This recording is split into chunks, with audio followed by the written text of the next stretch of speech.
Yan ay gagawa tayo ng fruit salad buhat sa mga tira-tirang prutas nung New Year. Siyempre, inihanda natin ang mga sangkap tulad ng gatas. Yan, yung mga nakikita nyo yan. Gatas, keso, kaong, gulaman, at iba pang mga prutas na hinihanda ko ng hiniwa ng maliliit. At sa isang katamtamang laki ng bowl, ilagay natin ang ating fruit cocktail para mas lalong sumarap ang ating gagawing fruit salad.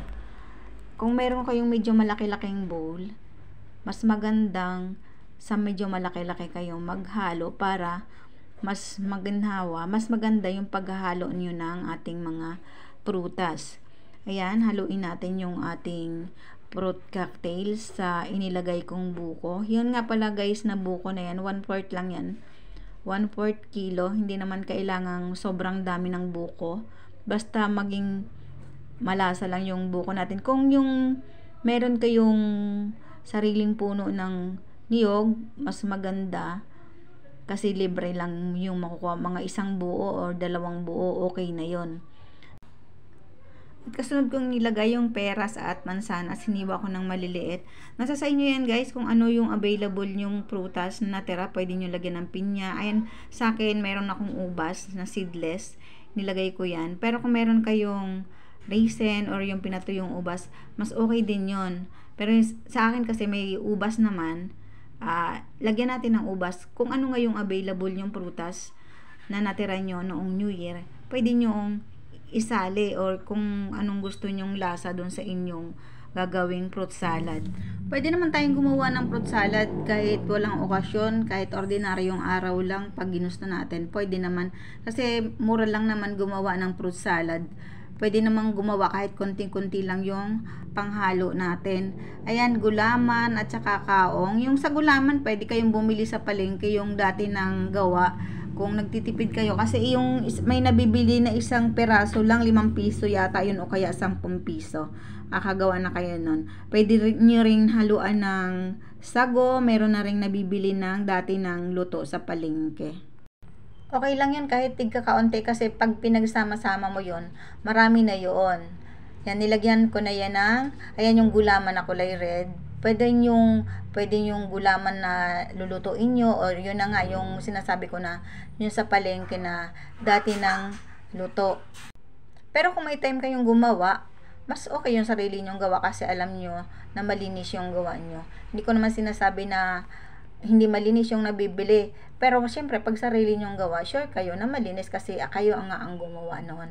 At syempre, hindi mawawala yung masarap na nata de coco. Yan ang aking paborito sa fruit salad, yung maligat-ligat at matamis na nata de coco. Syempre, hindi mawawala yung nata de coco. Yung nata de coco, nabibili yan, pwede rin yung sa palengke, yung hindi pa luto, pero lulutuin nyo pa yon, wala pang lasa. Yung nasa lata, luto na yon, tsaka may lasa na siya, matamis na siya.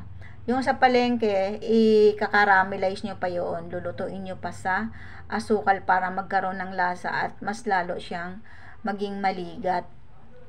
Nasa sa inyo rin naman yan kung paano nyo pasasarapin yung inyong ginawang fruit salad. Pwede nyo mas maraming prutas, pwedeng damihan nyo ng gatas o damihan nyo ng keso. Depende doon sa inyong mga ihahalong ingredients. Siyempre, didepende rin kayo doon sa inyong mga gagawin at sa inyong budget kung ano yung mga hahalo-haloin nyo. Ayan, at naglagay din tayo ng raisin or yung pinatuyong ubas. Kasi pag yung raisin kasi matamis at hindi masyadong, pag kasi yung sariwang ubas medyo maasim kapag nagyayelo-yelo na. Ayan, at pinaghalo ko na nga pala dyan yung gatas na malapot at yung ating all-purpose cream kasama ng ating ibap. Yung mga inalo-halo ko na yan dyan, i-mix ko na sa isang lalagyan para mas mabilis ibuhos kasi hinalo ko yon doon sa lalagyan para mix na mix talaga yung ating ilalagay na cream kasama ng ating gatas.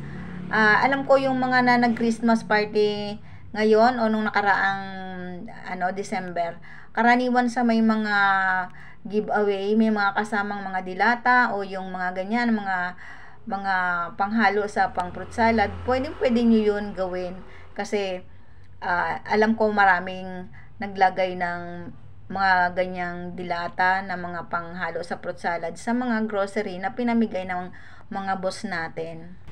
Ganyan lang kasimple gumawa ng fruit salad, ganyan lang kadali. At syempre, kayo na rin ang bahalang magdagdag kung anong ipapasarap nyo sa inyong ginawang fruit salad. Sa akin, nilagyan ko ng keso sa ibabaw para mabawasan yung umay sa sobrang tamis ng gatas. Kasi yung keso maalat, mababawas-bawasan yung umay ng gatas. Ayan, at kung nagustuhan nyo ang video ko for today, like and share naman. At kung hindi kayo nakasubscribe sa aking YouTube channel, subscribe na para updated kayo sa lahat ng mga i-upload ko pang mga videos. Thank you for watching, at ang biyaya ng Diyos ay laging sumaatin. Thank you. God bless you all.